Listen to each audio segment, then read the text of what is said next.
नमस्ते बच्चों।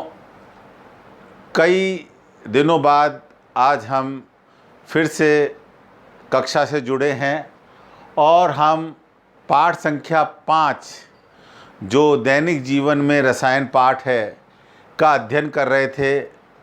और इसके अंतर्गत, इन कक्षाओं के अंतर्गत हमने अम्ल और क्षार विभिन्न संकल्पनाओं के आधार पर परिभाषित किया था।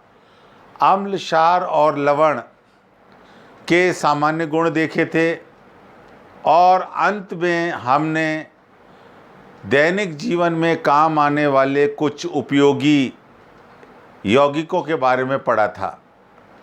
आज हम अम्ल और क्षार का एक छोटा सा टॉपिक और इम्पॉर्टेंट टॉपिक परीक्षा की दृष्टि से का अध्ययन करेंगे, पीएच स्केल। किसी विलयन की अम्लता और क्षारता की सामर्थ्य का जो माप होता है वो पीएच स्केल होता है।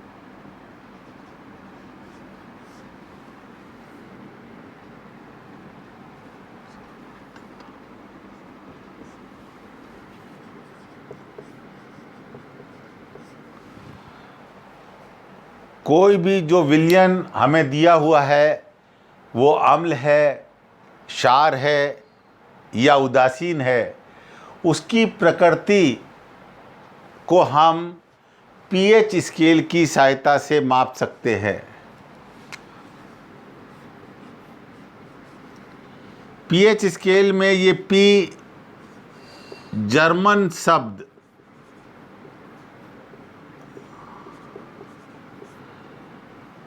से बना है, पोटेंज,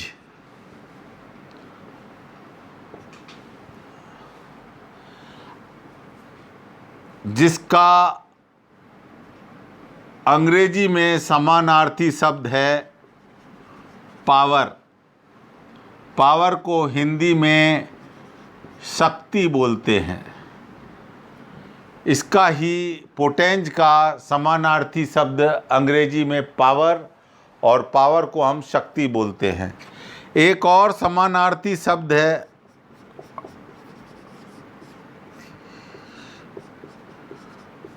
वो है पोटेंशियल। पोटेंशियल का मतलब भी होता है सामर्थ्य। तो किसी भी विलयन की अम्लता और क्षारता की सामर्थ्य को जो नापता है, की शक्ति को जो नापता है, वो पीएच स्केल होता है। और H का अर्थ यहाँ पर हाइड्रोजन आयन से है।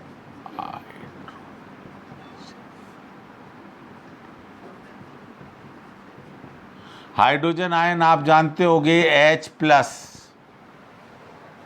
जो डेनिश रसायन शास्त्री थे, सोरेन, नाम मैं लिख देता हूँ, सोरेन पेडर लॉरेटिज, सोरेनसेन, यह एक डेनिश रसायन शास्त्री सोरेन पेडर लॉरेटिज सोरेनसन नामक एक वैज्ञानिक का नाम है, जिसने 1909 में, इन्होंने 1909 में पीएच स्केल बनाई।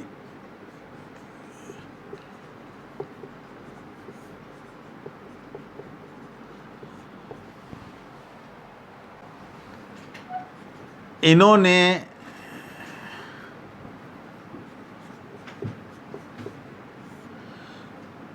हाइड्रोजन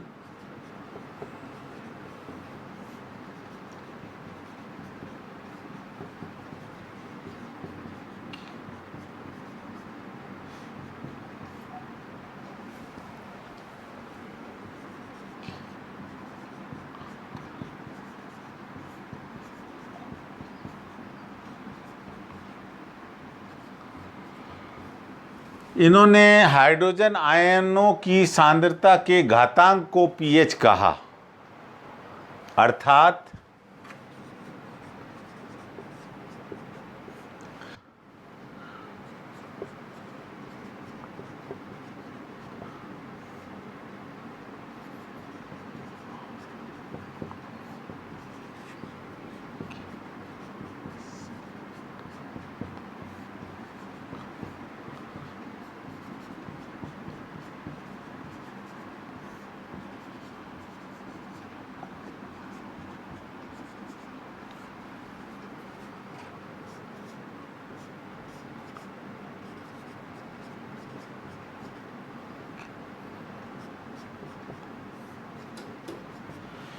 अर्थात हाइड्रोजन आयनों की सांद्रता का जो ऋणात्मक लघु गुणक वो होता है पीएच कहलाता है। पीएच लॉग होगा 1/H प्लस आयन, और इसको जो अपन ने ऊपर लिखा है अगर इसको लिखेंगे तो ये आ जाएगा माइनस लॉग हाइड्रोजन आयन। और ये हाइड्रोजन आयन क्रियाशील होते हैं, और जल में मैंने बताया था जब भी हाइड्रोजन आयन जल में पड़ा रहता है तो ये जल से क्रिया करके हाइड्रोनियम आयन देता है। तो हम इसको ये लिख सकते हैं minus log of hydronium ion. ये सब चीज़ एक ही बात है, इसको आप नोट कर लीजिए। अभी मैंने लिखा था कि pH बराबर होता है लॉग 1/, हाइड्रोजन आयन की सांद्रता। जैसे जैसे हाइड्रोजन आयन की सांद्रता बढ़ती जाएगी pH का मान कम होता जाएगा। इन दोनों में विपरीत संबंध है, इसीलिए इसको माइनस लॉग हाइड्रोजन आयन की सांद्रता का माइनस लॉग से प्रदर्शित किया है। जैसे जैसे इसका मान बढ़ेगा pH का मान कम होता चला जाएगा। हाइड्रोजन आयन की सांद्रता का मान जैसे जैसे बढ़ेगा pH का मान कम होता जाएगा। जैसे जैसे हाइड्रोजन सांद्रता का मान कम होगा यानी विलयन में हाइड्रोजन आयन कम होंगे, यानी हाइड्रोक्सिल आयन बढ़ जाएंगे, तो pH की सांद्रता का मान बढ़ता चला जाएगा। और pH पैमाना या स्केल 0 से 14 तक मापा जाता है। जब विलयन का pH बराबर 7 होता है तो ऐसा विलयन उदासीन विलयन कहलाता है। इसमें हाइड्रोजन आयन की सांद्रता और हाइड्रोक्सिल आयन की सांद्रता बराबर होती है। इस विलयन में हाइड्रोजन आयन की सांद्रता और हाइड्रोक्सिल आयन की सांद्रता बराबर होती है। जब pH का मान 7 से कम हो जाता है तो ऐसा विलयन, जैसा मैंने बताया था, अम्लीय हो जाएगा। अम्लीय विलयन। अम्लीय विलयन में क्या होगा कि जो हाइड्रोजन आयन्स हैं उनकी सांद्रता हाइड्रोक्सिल आयन से ज़्यादा हो जाएगी, और आखिर में pH बराबर, जब pH का मान 7 से बड़ा हो जाएगा, यहाँ पर pH का मान 7 से छोटा है, पीएच का मान 7 से छोटा, यहाँ पीएच का मान 7 से बड़ा, तो ऐसा विलयन क्षारीय कहलाएगा। और ऐसे विलयन में अगर देखेंगे तो H आयन की सांद्रता हाइड्रोक्सिल आयन से कम होगी, यानी हाइड्रोक्सिल आयन ज़्यादा होंगे। और यहाँ पर pH का मान किसके बराबर आ रहा है? 7 के बराबर आ रहा है। आपको एक टेबल दिखाई जा रही है जिसके अंदर विभिन्न पदार्थों के pH दिए हुए हैं। इन pHओं को आप नोट कर लें। उदासीन विलयन का मतलब है जो शुद्ध जल होता है उसका pH 7 होता है, और NaOH का pH 14 के बराबर होता है। ये सब आप नोट कर लें। दैनिक जीवन में pH का महत्व, इसका पहला महत्व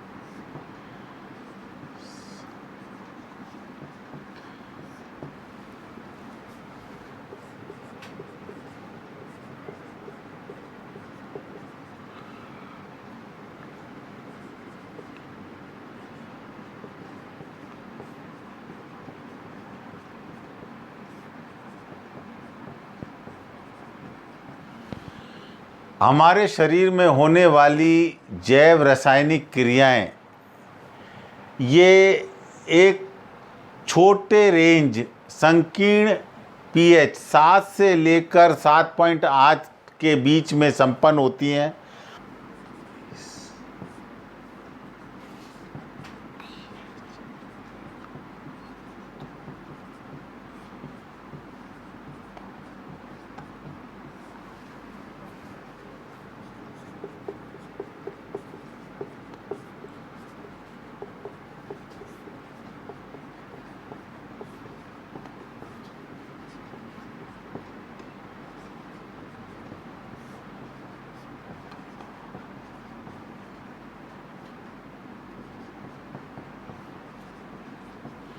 कैंसर जैसे रोग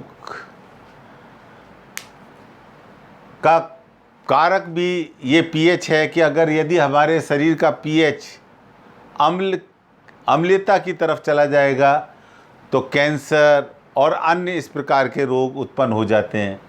तो ये ध्यान रखें कि हमारा जो शरीर है वो 7 से लेकर 7.8 के pH के दायरे में काम करता है, और इस दायरे से अगर pH में थोड़ा भी परिवर्तन हो जाता है, या तो 7.8 से ऊपर चला जाए pH या 7 से नीचे चला जाए, तो हमारे शरीर पे इसका प्रतिकूल प्रभाव देखने को मिलता है, हम रोगग्रस्त हो जाते हैं।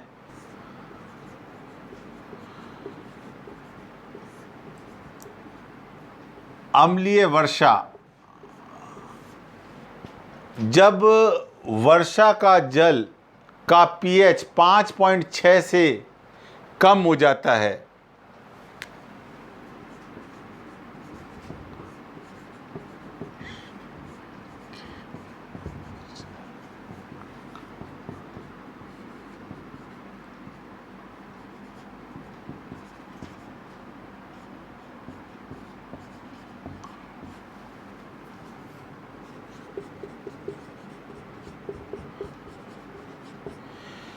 तो ऐसी वर्षा को हम अम्लीय वर्षा कहते हैं।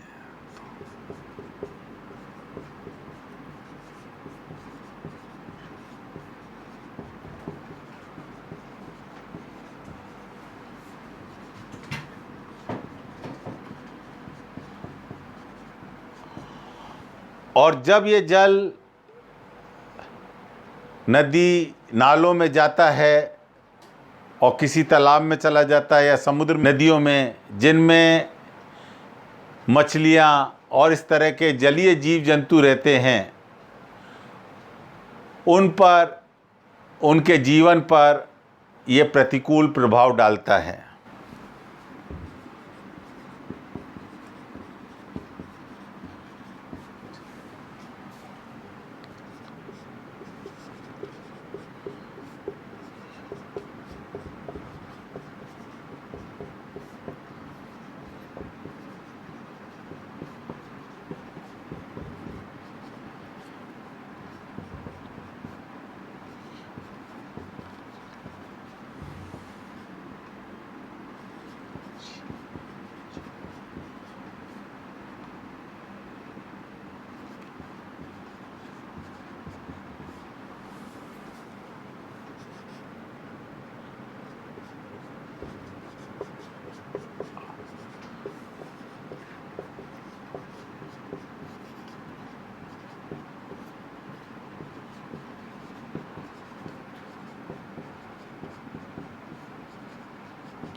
प्रतिकूल प्रभाव डालने का मतलब है कि वो मर भी सकते हैं या उनकी संख्या में कमी आ सकती है, उनकी प्रजनन क्षमता कम हो सकती है मृदा का पीएच। पहला पी जो है, ये ध्यान रखना बच्चों, छोटा है और कैपिटल एच है। मृदा का पीएच, हम मृदा का, मिट्टी का पीएच ज्ञात करके उसमें बोए जाने वाली फसल को निर्धारित कर सकते हैं कि कौन से फसल के लिए मिट्टी उपयुक्त है, और इसको हम उर्वरक या अन्य रसायन का प्रयोग करके फसल के लिए उपयुक्त भी बना सकते हैं।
अब मृदा का पीएच ज्ञात करके हम उपयुक्त फसल कि कौन सी फसल उस मिट्टी के लिए सबसे बढ़िया रहेगी, उसको हम निर्धारित कर सकते हैं।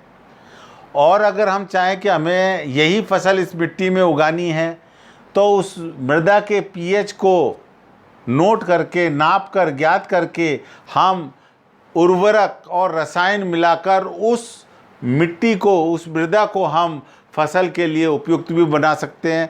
क्योंकि हर पीएच की मिट्टी में हर प्रकार की फसल उपयुक्त नहीं होती है, उन फसलों के लिए अलग अलग प्रकार की मिट्टी की आवश्यकता होती है। तो हम इसमें दो बातें हैं, मृदा का पीएच ज्ञात करके उपयुक्त फसल का निर्धारण कर सकते हैं, और अगर हमें उपयुक्त फसल ही लेनी है, एक निश्चित फसल ही लेनी है, तो हम उस मिट्टी में उर्वरक या रसायन की एक मात्रा मिलाकर उसको उस फसल के लिए उपयुक्त भी बनाया जा सकता है। पाचन तंत्र में हमारे उदर के अंदर उदर पेट को बोलते हैं। हमारे उदर में हाइड्रोक्लोरिक अम्ल होता है, जो हम बच्चों आगे एक पाठ में पढ़ेंगे कि वो पाचन में हमारी सहायता प्रदान करता है। लेकिन जब कभी हम मसालेदार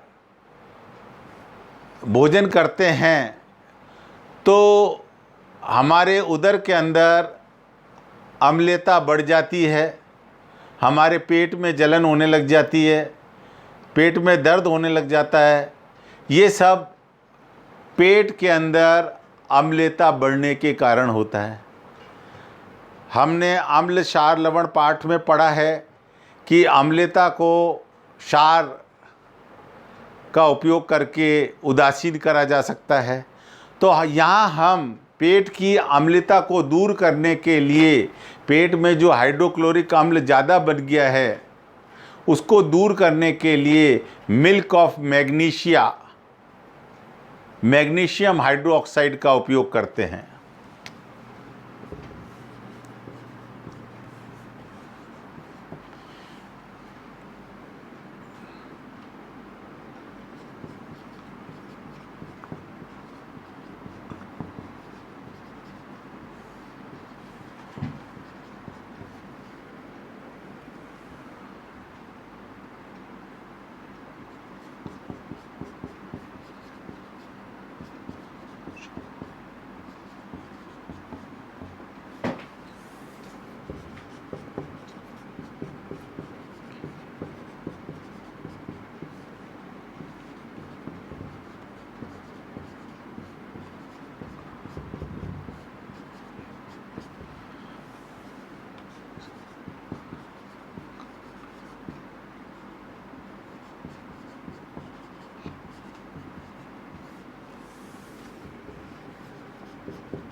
हमारे दांतों का इनेमल जो ये सफ़ेद रंग का दिखाई दे रहा है, ये कैल्शियम फॉस्फेट का सबसे कठोर भाग होता है और ये साधारणतः जब हम भोजन करते हैं, सामान्य भोजन करते हैं, तो इस पर कोई प्रभाव नहीं पड़ता है। एक बात और बताना चाहूँगा कि हमारे मुख का जो पीएच है वो 6.5 के करीब होता है।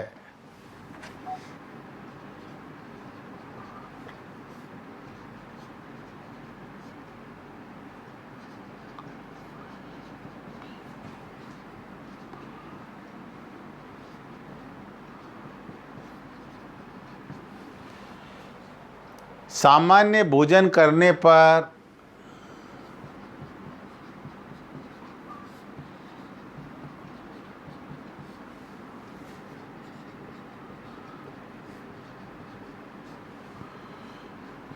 पीएच पर प्रभाव नहीं पड़ता है और हमारे दांतों का एनेमल खराब नहीं होता है। लेकिन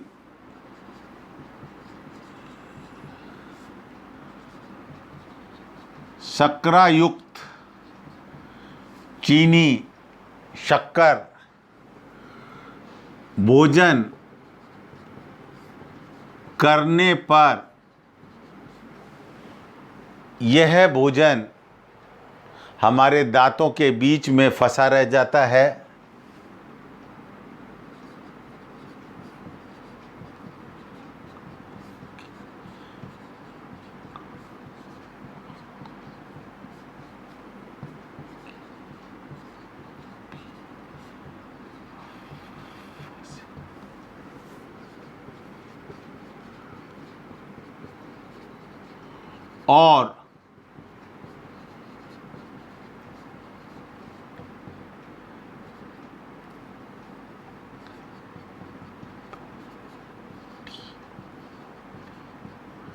और मुख के जो बैक्टीरिया हैं, इन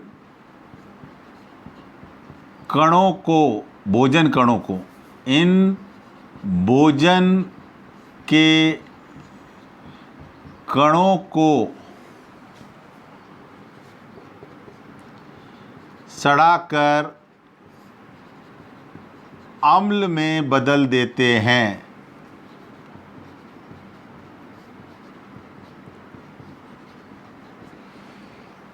जिससे जो हमारे मुंह का पीएच है वो 5.5 से नीचे चला जाता है।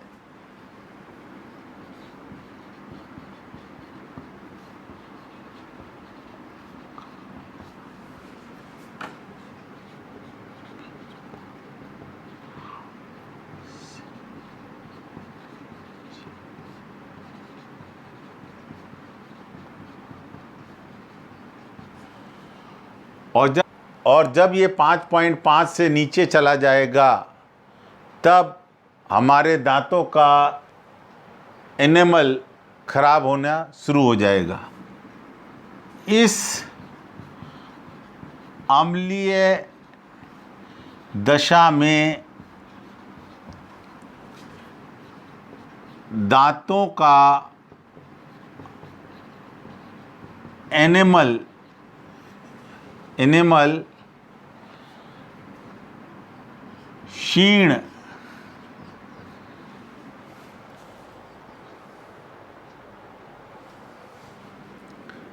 क्षीण हो जाता है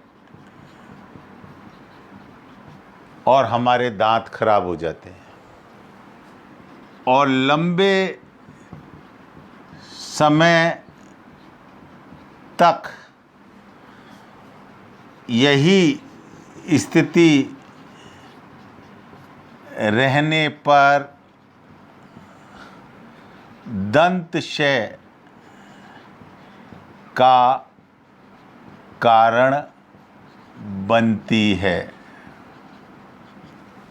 ये आप नोट कर लें। दंतक्षय के अंतर्गत जानवरों व पौधों की स्वरक्षा। मधुमक्खी के डंक मारने पर उस भाग में जलन और दर्द महसूस होता है। ऐसा इसलिए होता है कि जब भी मधुमक्खी डंक मारती है उसके डंक में फॉर्मिक अम्ल, मेथनोइक अम्ल होता है। मधुमक्खी के डंक मारने पर जलन व दर्द होता है क्योंकि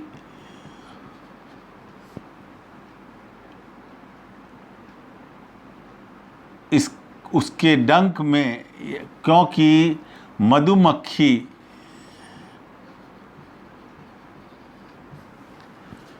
के डंक में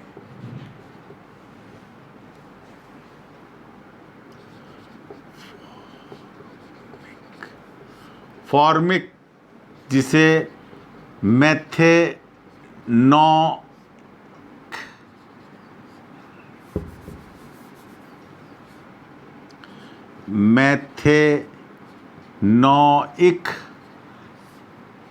अम्ल या फॉर्मिक अम्ल होता है,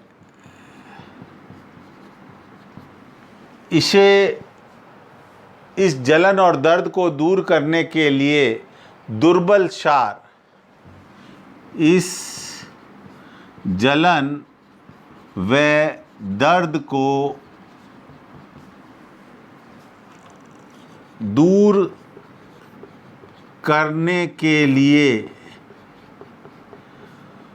दुर्बल क्षार जैसे कैल्शियम हाइड्रोक्साइड, या हम एक लवण सोडियम बाइकार्बोनेट,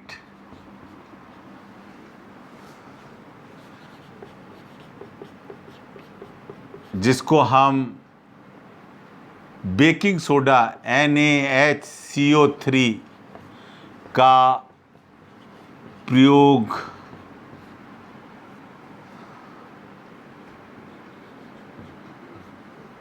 करते हैं। हर पौधों में एक नेटल नाम का पौधा होता है, जिसकी पत्तियों पर बारीक रोम बाल होते हैं और उसके बालों में भी इसी प्रकार का फॉर्मिक अम्ल होता है कि पत्तियों में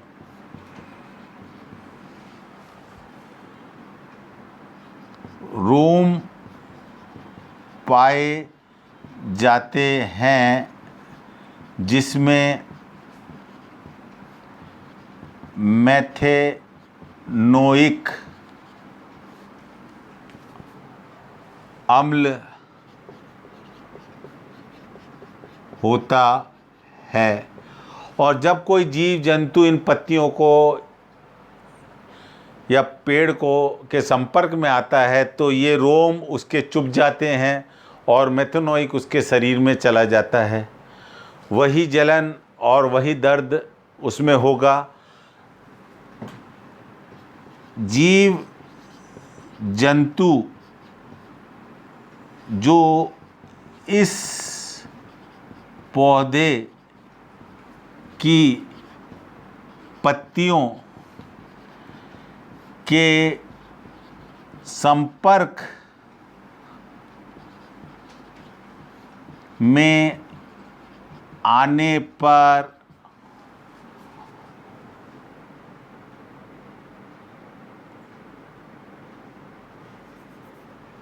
उनके शरीर में रोम चुभने से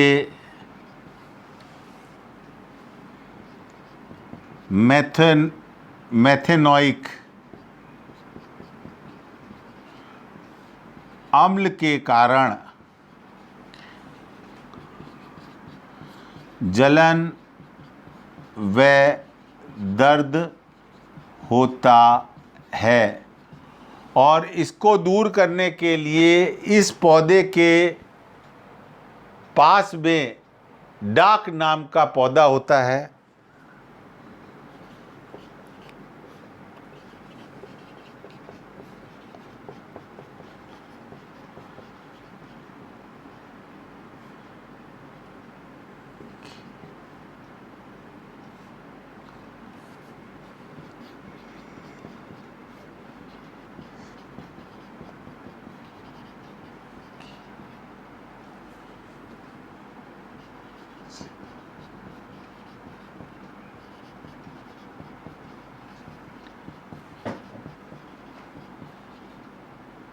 डाक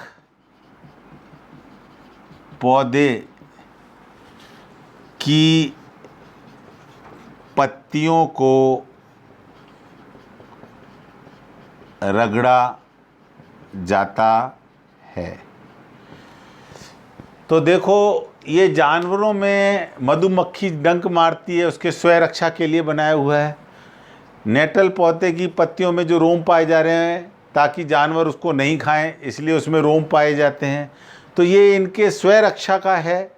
लेकिन अगर हमारे को किसी दुर्घटनावश अगर इनके संपर्क में आ जाएं या मधुमक्खी डंक मार दे, तो हम दुर्बल क्षार कैल्शियम हाइड्रोक्साइड का तनु विलयन और सोडियम बाइकार्बोनेट, जिसको बेकिंग सोडा बोलते हैं, का प्रयोग करके इस जलन और दर्द से छुटकारा पा सकते हैं। तो ये हमारा आज पीएच स्केल और उसका दैनिक जीवन में महत्व पूरा हुआ।